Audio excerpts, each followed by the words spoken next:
Ein Mann, eine Berufung.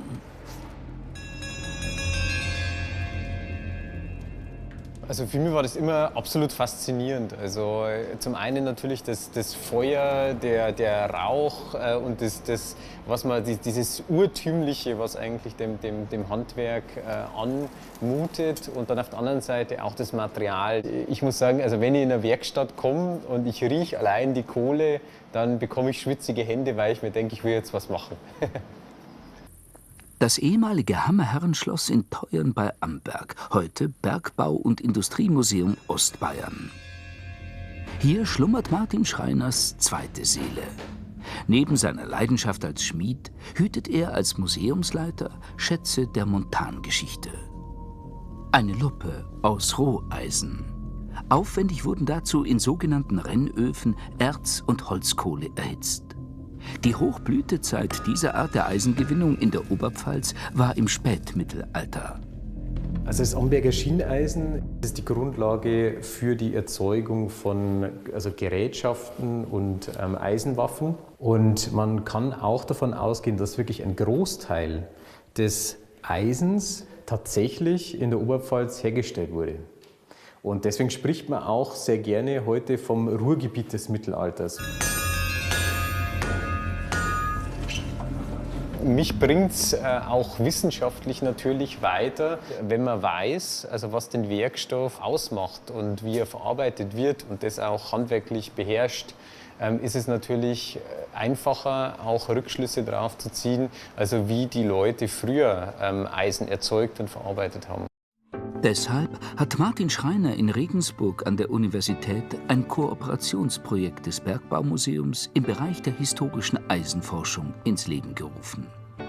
Die Studenten treffen sich mit ihm in der Experimentalschmiede der Uni, um zum ersten Mal ein Schieneisen aus einer Luppe zu schmieden. Es ist ein Experiment, das muss man klar dazu sagen, weil man nicht weiß, also wie das Rohmaterial sich zusammensetzt. Das wussten auch damals die Leute nicht. Also nicht kalkulierbare Sachen, aber die machen das natürlich auch sehr interessant.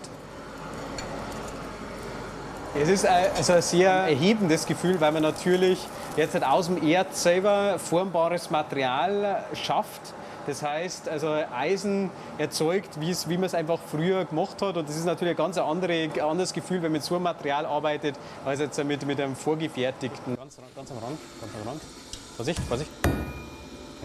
Genau. So ist gut. Passt. Gut. Von der Seite jetzt. Er darf nicht zu hart arbeiten, weil sonst brechen wir uns die Seitenteile weg. Und wir müssen jetzt mehr oder weniger durch die sachten Schläge versuchen, die Seitenteile anzuschweißen. Das ist jetzt die kritische Phase. Wenn wir die überstanden haben, dann geht es schneller und leichter.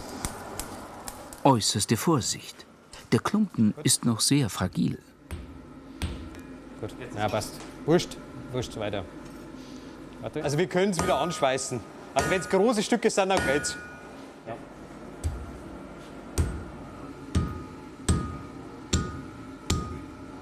Passt. Schaut gut aus, schaut sehr gut aus. Sie hält, wenn es jetzt nichts Gescheites war, dann war es schon zerbrochen. Also mit jeder Erhitzung im Holzkohlefeuer gewinnt jetzt die Luppe auch an Qualität. Erkenntnisse über die jeweiligen Arbeitsschritte gewinnen die Studenten mit jedem Schlag. Es erfordert natürlich sehr viel Wissen auf der einen Seite, wie man mit dem Material umgehen muss. Auf der anderen Seite auch sehr anstrengend. Also mein Zuschläger wird es bestätigen können, da ist schon richtig Power dahinter. Warm ist es, aber macht Spaß. Anstrengend ist es natürlich, aber es ist ein gutes Gefühl. So, man kommt ziemlich in Fahrt, aber man muss auch den Takt halten und man darf nicht langsamer werden. Martin Schreiner hat ihn, den richtigen Takt. Ein Schieneisen besteht aus mehreren Lagen. Eine davon ist geschafft. Also es ist jetzt so weit ausgeschmiedet, dass wir ein Plättchen haben. Von diesen Plättchen braucht es 6 weitere, um daraus ein Schichtpaket, eine Garbe zu verschweißen. Je mehr Lagen, desto stabiler. Es gibt Schieneisen mit bis zu 48 Lagen. Die Temperatur, ca. 1200 Grad, wird anhand der Glühfarben des Werkstücks gemessen. Für den Studenten Julian Grotwinkel ist Martin Schreiners Praxiswissen ein Glücksfall. Es ist immer eine gelungene Abwechslung zum sonstigen Job als angehender Historiker. Da ist man dann doch des Öfteren entweder vom eigenen Laptop daheim oder eben in der Bib drin. Und da ist das natürlich dann immer willkommen, wenn man mal wieder ein bisschen was praktisch machen kann.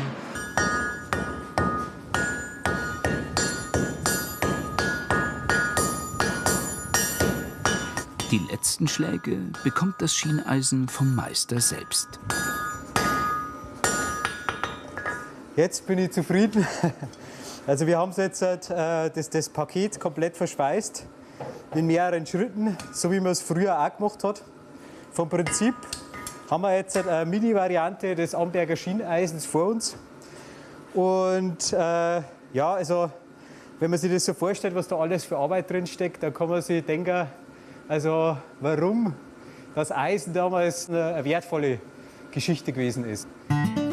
Als anderswo schon Hochöfen liefen, wurde in der Oberpfalz noch immer Schieneisen produziert. Etwa auch hier, im Hammerwerk, das zum Bergbaumuseum in Teuern gehört. Hier will Martin Schreiner das Eisen zu einem Schwertrohling weiterverarbeiten. Schmieden gehört zu seinem Leben. Ich habe das Glück gehabt, auf einem Bauernhof aufzuwachsen, wo eine Schmiede angegliedert war. Und mein Großonkel, der war dort Schmied und hat als Schmied da gearbeitet. Und ich durfte dann schon als Kind immer mitarbeiten. Und das hat mich schon immer fasziniert. Am Anfang habe ich nur zugeschaut. Und das erste Mal habe ich dann so mit 12 Jahren angefangen, selber auch selbstständig was zu machen. Und das ist dann immer eigentlich geblieben und habe mich dann in das Handwerkliche reingearbeitet. Ab dem 13. Jahrhundert war ein wasserbetriebener Schwanzhammer die modernste Schmiedetechnik. Technik, die bis heute funktioniert.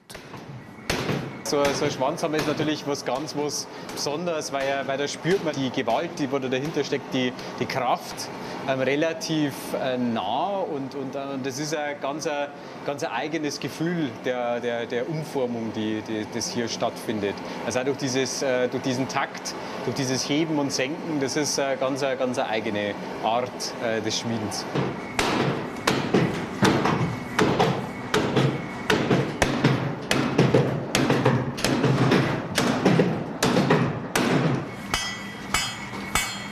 Die Schwertspitze braucht nur wenige Schläge.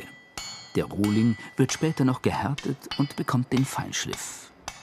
Martin Schreiner, der Wissenschaftler und Schmied. Das ist einfach so dieses Zusammenwirken von auf der einen Seite körperliche Belastung und auf der anderen Seite auch die Anstrengung im Geist, weil man muss sich vorstellen, was man machen möchte und man muss das auch bei jedem Schlag wissen, was man erzeugen möchte. Und das gibt einem dann, wenn man es dann mal geschafft hat, wieder auch eine gewisse Befriedigung. Wenn das Werkstück fertig ist, kommt es ins Museum, um zu zeigen, wie viel Arbeit es damals brauchte, vom Erz übers Schieneisen zum Schwert.